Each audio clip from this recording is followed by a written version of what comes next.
Okay, we're going to get started for the next session. I'm going to introduce Hans Winberg, who's going to tell us about clangcl. We're looking forward to this one because he's going to give us a lot of nice demos, hopefully. So, Hans. All right, thanks very much. Can you all hear me? Is this doing its thing? Okay. So, my name is Hans. I work for Google, and I've been working on this thing called clangcl that started landing maybe about 9 months ago in the Clang repository.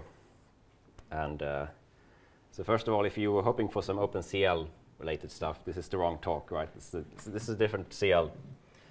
I also don't have a dance. Like I liked Gabor's interpretive dance in the last talk. I wish I'd prepared something, but there'll be no dancing.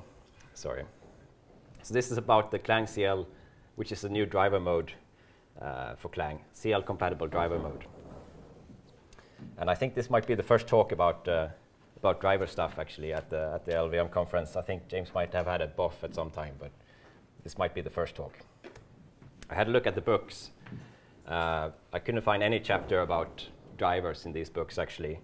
So it's surely a very boring subject. The books don't even talk about it, none of them. Some of them have nice overviews, right, of a compiler trying to show off all the parts and how they fit together, and they usually start with the Lexer and end with the code gen. There's no driver there. So if we don't talk about them, we don't write about them, what's the driver good for? Why do we even have a driver? Isn't this just a thing that gets in the way between us and Clang CC1 when we try to GDB it?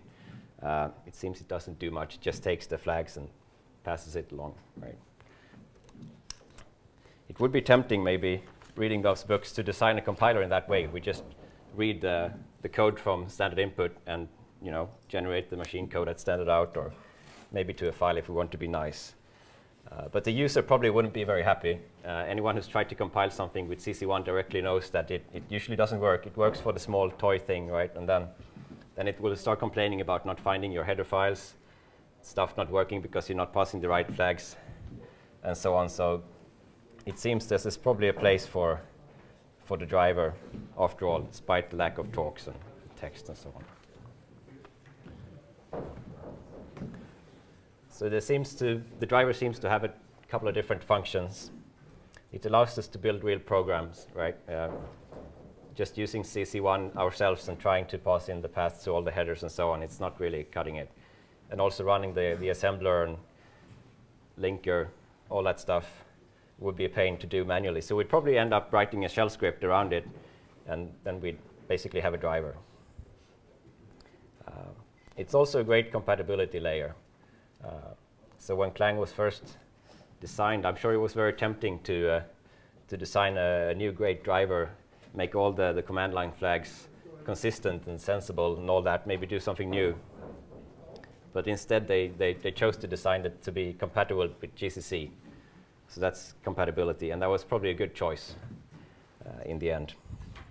So when we started using Clang to compile Chromium, which we do on Linux and Mac, and also Android, and can do it on Chrome OS today, we didn't actually have to change much. We just massaged the flags a bit, turned off some warnings, turned on others, and that was it, because we could already build with GCC, and the driver provided compatibility. So what we're doing now with clangcl is that we're trying to do the same thing on Windows. We're trying to provide compatibility on Windows. So now I'm going to introduce you to the original CL, if you haven't seen it before.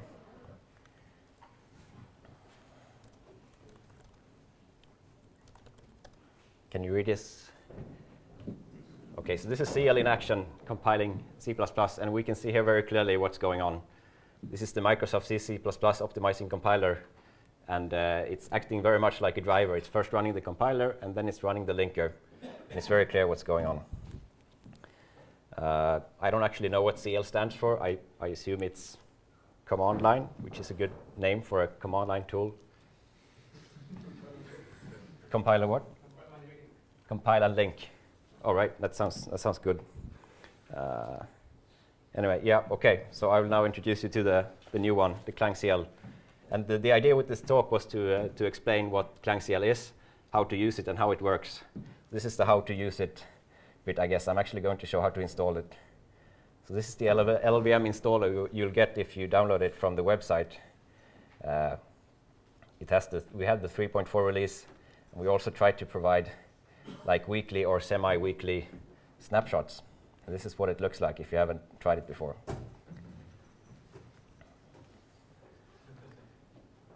Hopefully it's fast. All right.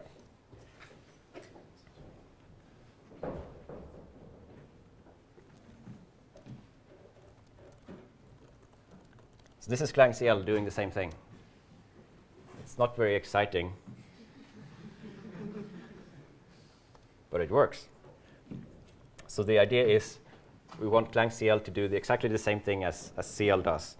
That basically means it understands the same command line flags, it takes the same input, and it generates compatible output. And the way to run this is the way I did it in a Visual Studio environment, right? So either using their command prompt or running the VCVARS batch file to get the equivalent, or doing it manually. Let's do another example. This one is more exciting. So this one is using my new favorite binary operator, which was discovered recently, the triple ampersand. And here we can see that this is the Clang that we all love and cherish, right? We get the same stuff we used to. We get the great warnings. I don't think CL warns about this. No, it doesn't. We get the same warnings. We get color. We get the curly underline things. All that good stuff. We get the fixits and so on. We get the row and column number information that we used to, but if you're careful, you see that it's printing it slightly differently. It's actually trying to print it in a Visual Studio compatible way. And speaking of Visual Studio, so when I ran the installer, it cunningly detected that we have Visual Studio installed here, and it did something to it. So this is a simple C++ demo that I found on the internet. And what the LLVM installer did was that it installed a toolset, a Visual Studio toolset, which is a way of pointing Visual Studio to a different compiler. So we can just choose LLVM here, attempt to compile this. I hope it works.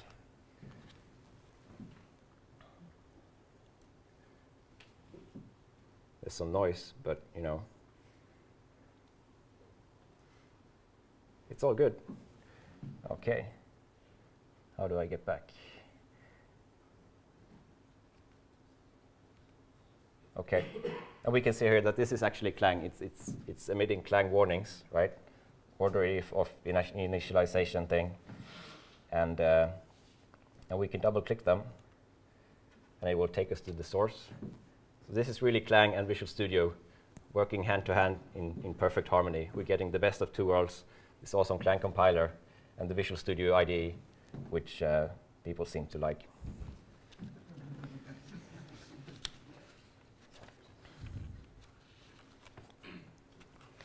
We got some warnings here. This was the bulk of the noise. Argument unused during compilation. So this is stuff that clangcl doesn't understand yet. And it doesn't ignore it either, because it might be important. That's why it's telling you. So the idea, the way we're doing this is that we're adding support for the flags as much as we can. We're trying to do the important ones first, and then the hard ones will take slightly longer. If you want to suppress this, we can just add a flag.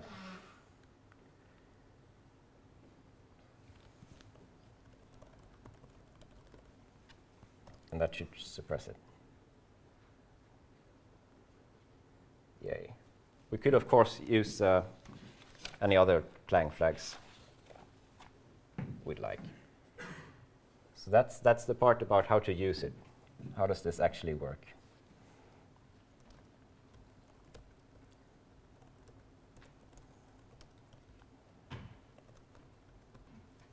Okay, so first of all, the clangcl executable is a fake, right?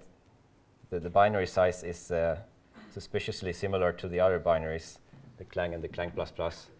And this is because we're doing the clang++ trick, right? The executable is just a copy, and then it looks at argv0 and sees how it's invoked. And depending on that, it decides what mode to run in. So clang++ will run in C++ mode, and the regular clang will not. clangcl will run in CL mode by default, and the regular clang will not. And you can also pass a flag to force it into the different mode. There's another difference as well. Probably go back.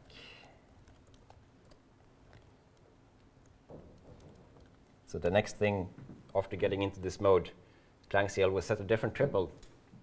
So Clang always has this default triple that it's compiling for. Usually it's the same as the host, but not always. The toolchain we ship for Windows on the website is actually for MinGW by default, because that's traditionally been the most useful target. But clangcl will target this one instead. And this one is the great Win32 Visual Studio style target. This means it generates COF files, of course, and it tries to implement the ABI in exactly the same way that Visual Studio's compiler does.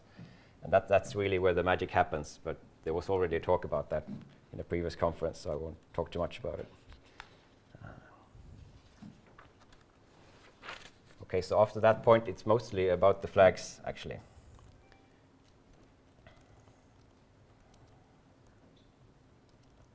So we can use the ## option, as usual, to look at the flags. That's the screen full. So what do we see here? We see the triple getting set to the Win32. There are a lot of more compatibility things going on as well. We turn on all the Microsoft compatibility that we have, right? There's the triple, there's the MS extensions, there's the MS compatibility, there's the F-delayed template instantiation, F-delayed template parsing. So the idea is really to do everything we can to emit code that's compatible and parse code that's compatible, because we need to parse the Microsoft headers. And then we do some flag translation. Let's see, let's add something. So OX is going to become O3 somewhere. Because, yeah, it's in there. Because OX means optimize as much as you can, and we think O3 is a good choice for that. So in essence, clangcl knows all the magic incantations to execute Clang in a way that's compatible with CL. That's the whole idea.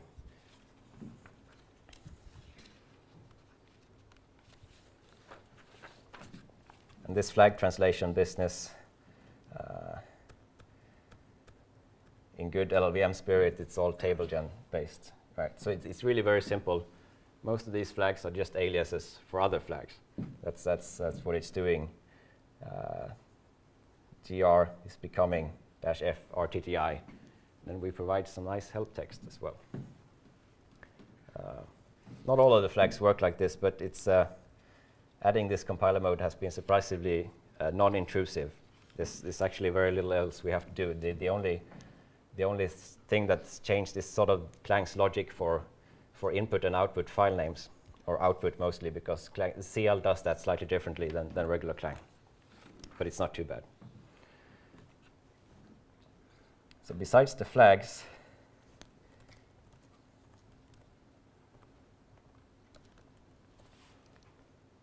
clangcl also knows how to invoke the linker. And this is part of how the driver works in general. It has this notion of jobs and actions and tools. Like, it tries to figure out what the user wants to do. Do you want to compile or just preprocess or assemble? Do you want to link? And it has this repository of tools to do the different jobs. Like the most important one is obviously Clang itself, which it uses to compile, and it knows how to invoke that in different ways. But it also knows how to invoke the GNU assembler, the linker, and clangcl also knows how to invoke the Visual Studio tools, like link.exe, which is really nice, because then you can get to an executable directly. So it also knows how to invoke the Visual Studio compiler, which might seem surprising, but can come in really handy. So clangcl is not perfect. There are some cases we can't handle. which one is it? Yeah, crap, right? It's failing. And this is very simple code, except it's trying to throw something. Okay, so we can't do that. And the way we handle that is that we have an escape hatch, which is called the fallback option. So what's happening is that we still get the errors. It's not improving, but now it's printing out a bit more clearly that the error is coming from Clang, and then it warns that it's going to fall back to Visual C++, and then it invokes Visual C++ and compiles the file successfully. Okay, great. So what's the point of clangcl in this? Well, okay, maybe if you want the warnings, but still doesn't seem very useful. Well, the point is that if you have a large project, and most of the files work with clangcl, then it's nice if you're able to compile the rest with CL, and in this way you get a working sort of project. So we can try this.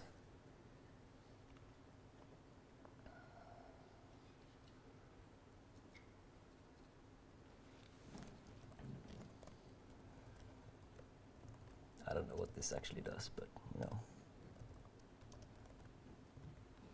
Okay, let's try it. Warnings. Oh no. Okay, let's try fallback.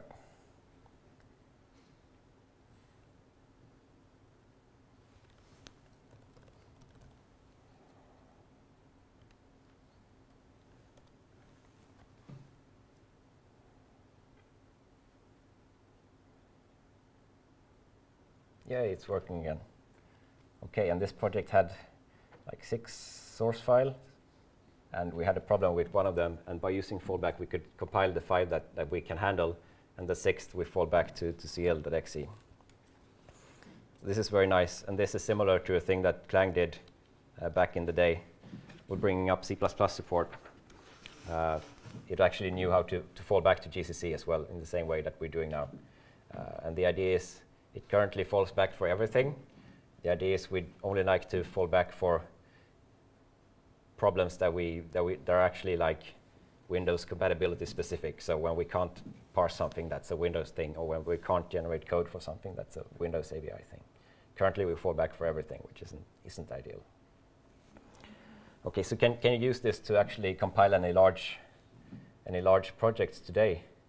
You might ask. So we do this with Chromium. We try this, and this presentation is actually given from within Chromium. So this, you might be wondering about what this weird window is, and this is the thing we call content shell, which is part of Chromium.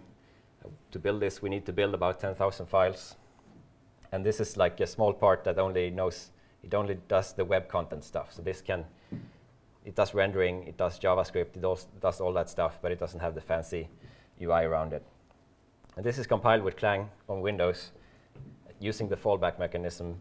And this means we could compile about 96% of the files with Clang, and the rest we fall back, but we still get an executable, which we think is very nice. And it can do all the fancy stuff,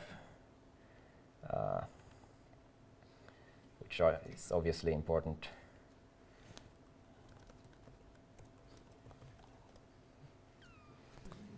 Yeah, it works.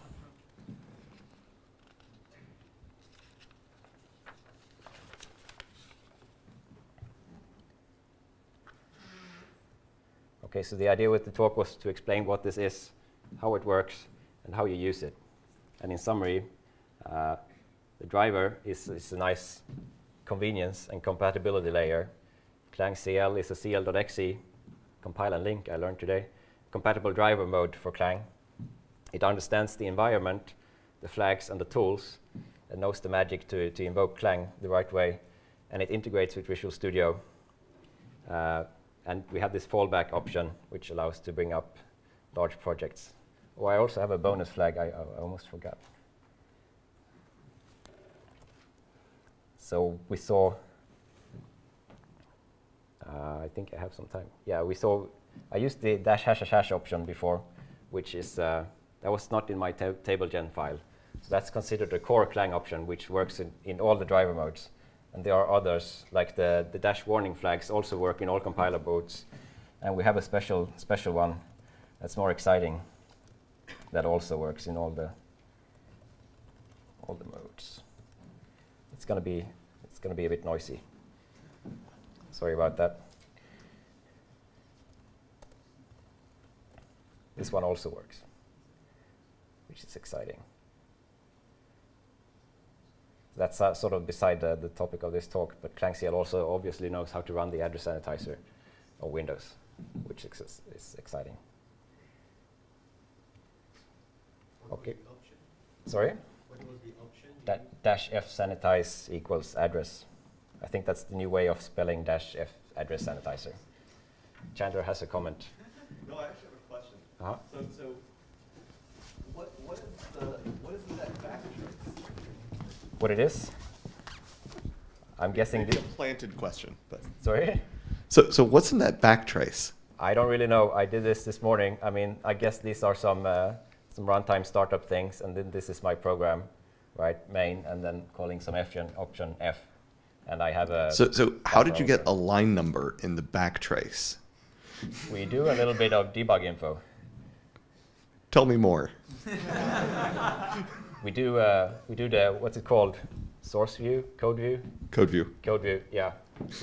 We can emit code view debug info, which gives us line numbers, basically, which is nice for address sanitizer, because otherwise this trace would be less interesting. Any more questions? I take it that's your questions now, yeah? Yeah.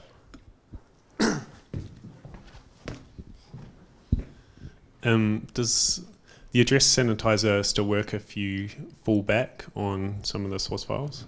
Yeah. So I think that's the case with the address sanitizer, that it doesn't have to cover everything, right? I mean, you obviously won't catch bugs in those files, but it will work in the rest. That's not the case with the rest of the sanitizers, I think. But like the memory leak one? Yeah, and others. Okay, thanks. And what happens if I run the program from Visual Studio Debugger? Can I go through the call stack? Is it compatible? Do you generate PDB or something like that? I don't think it works today. Okay.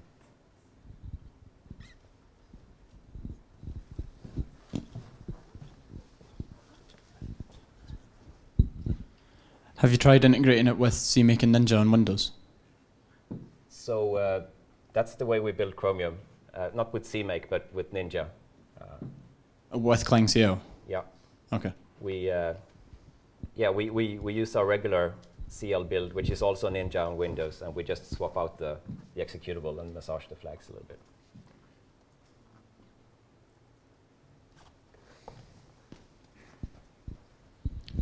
What about emitting LLVMIR and compiling LLVMIR? Well, I'm not sure. Can clangcl handle that? What do you mean? I mean, yeah, you can make it emit the IR, and that's what it's doing internally. I'm not sure I understand the question. What if I use a emit LLVMIR flag? Yeah. Does it work? Does it have this flag? I think you have to do it -x clang emit LLVMIR. Yeah, but that's going to work. It's going to emit IR. All right.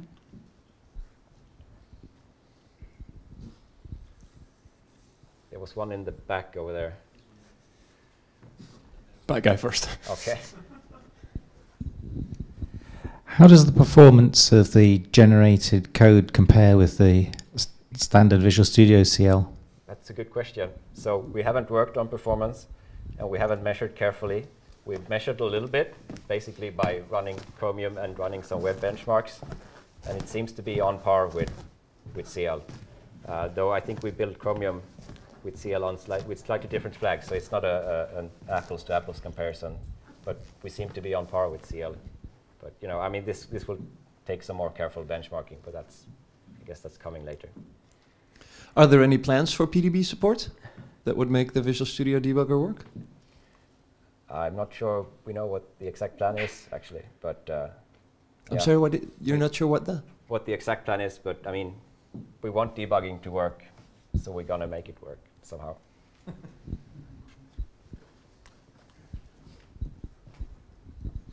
Do you also have Windows XP support? I mean, yes, it's an older platform, but it was a bit of an issue with Microsoft Visual Studio that with 2010 or 2012 they had to retroactively fit it in again. Yeah, I haven't actually looked at what that entails. So I think that there's two things you do to make that happen with Visual Studio, right? You pass some flags, which basically just set some bit in the executable, and you link slightly differently. I don't know if there's a lot of compiler support we need to make that happen, but it would be nice if we could support it. Yeah, I don't think we looked at it, but it would be nice.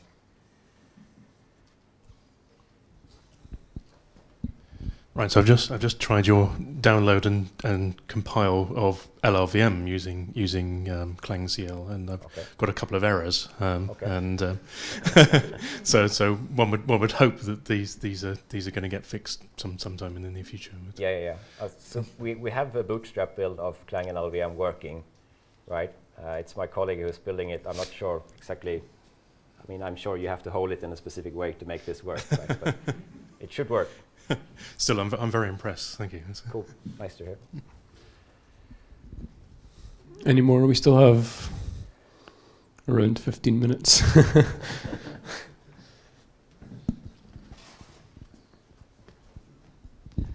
I want to make one just comment in response to the debug thing. The thing I wanted to emphasize is that I think that, and correct me if I'm wrong, Hans, but I think that folks are essentially really committed to making debugging Clang-built binaries in the Visual Studio debugger work essentially seamlessly. Yeah. The thing we don't know is how that will work, but we're hoping that people doing the debugging won't have to know that either. Is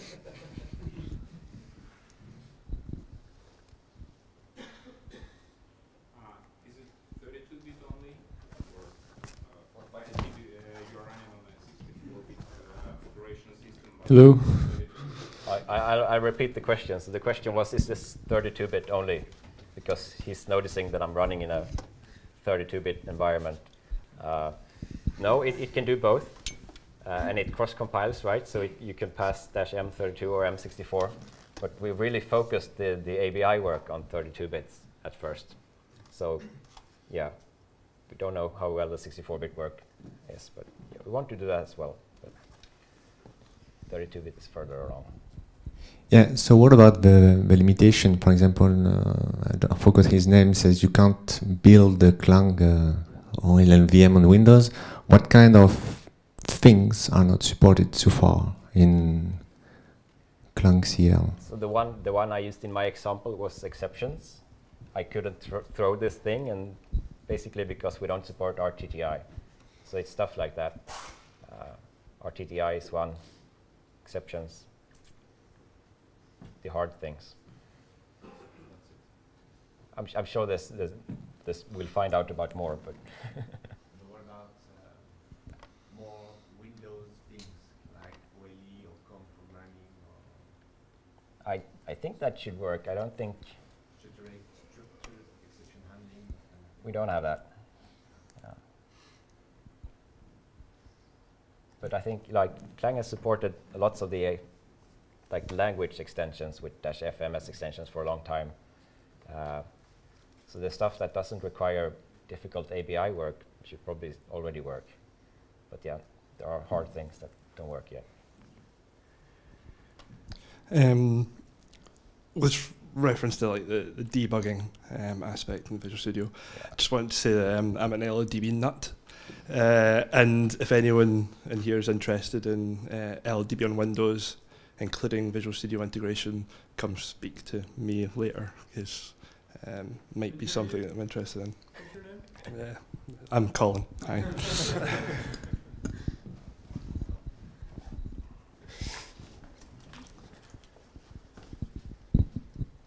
What do you do with the Visual Studio LTO options? Because I presume you just like no up for the. Yeah, we don't support them, but I mean that's one of the things we're excited about is starting to use LLVM's LTO eventually, because we think LLVM can do that really well. And what about LLD? Yeah.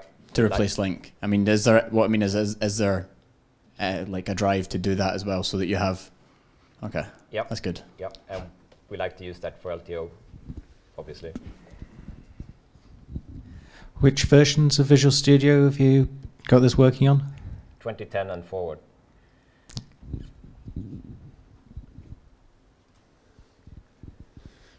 We still have quite a bit of time, so if there's no more questions. Oh, we have one. 3.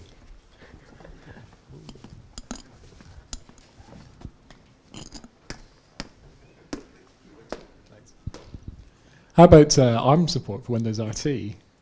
We haven't looked at it. I don't actually know how that works. I know there's another guy who's working on ARM support, right? Salim. But yeah, we haven't looked at it, but that would be exciting, obviously.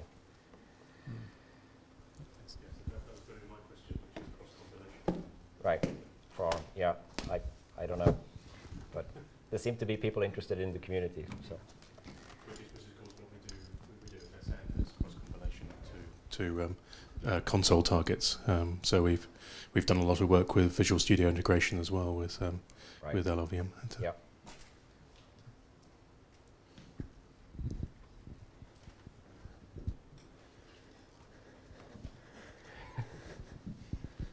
I'm going to get fit doing this. Someone asked about LLD. I just wanted to. I'm not. This is nothing like. I don't have any insider information. I'm reading off of the LLD webpage. The Windows support is the only things that are missing are like it doesn't support module definition files, x64 or debug info, but linking against DLLs, creating DLLs, resource files, and a Visual Studio compatible driver is done.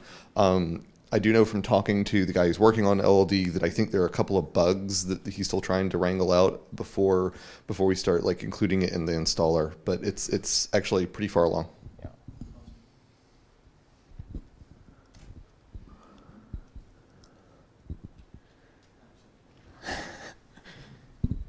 Have you talked to Microsoft about just getting them to ditch theirs? I mean, it's awful. That's why we're doing this kind of work. And we've done this before. I mean, I've done Visual Studio integration before and it's just, yeah. I understand why they don't, but I'm just saying, have you had any conversations with them or have they given you any feedback? I think Chandler was grabbing for the mic. So I have talked to Microsoft about what we were doing. We actually presented some of this at a Microsoft conference, Going Native. However, I think that it's somewhere between silly and crazy to talk to them about replacing their compiler. I think you can't really underestimate. So first off, realize it doesn't work for everything yet. Okay. Second off, like how could we possibly ever match the amount of tuning they've done between the compiler they've been working on for decades and the operating system they've been working on for decades, right? These things are much more tightly coupled than GCC and Linux are by a huge degree. I think that it's incredibly unlikely that that's even interesting for Microsoft or for anyone else. I think the reason why this is interesting is to have a second and quite different compiler on Windows. I don't think there's actually that much overlap.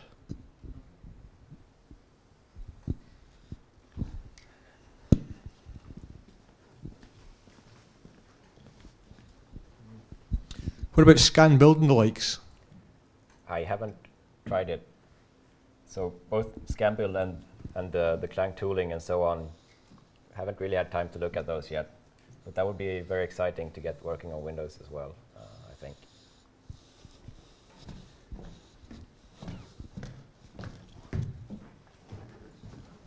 And I guess, I mean, there's nothing preventing it from working, right? It's just someone has to do it. So I have a question regarding the runtime you are linking to. Are you using the runtime of Visual Studio installed? Yeah. So does it mean that if I have the base code that use some C++11 features but are not supported by Visual Studio 2010, for example, could I use clangcl to build the source code for Visual Studio 2.10 runtime. I don't know if that's clear. Like retrofitting C++ 11 feature to a Visual Studio version that doesn't support it. I mean, for language features, sure, but you won't get the library support from us. So. Ah, yes. Yeah. But if I'm using lambdas, for example, that kind of things, and that makes my code doesn't compile with 2010, but I have customers who want to use this library, yeah. I could use clangcl to provide them libraries or DLLs that are compatible with 2010. Yeah, if you don't need any library support, and if your lambdas are just internal to your library, right? Yeah. Then it should work, I think. Okay, that would be something quite useful, I think. Okay.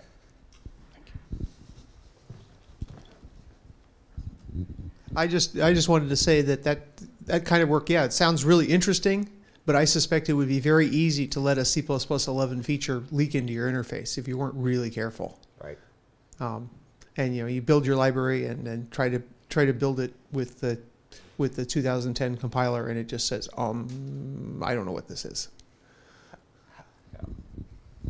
How do you leak a lambda into your interface? No, I didn't say a lambda. I said a C++ 11 feature.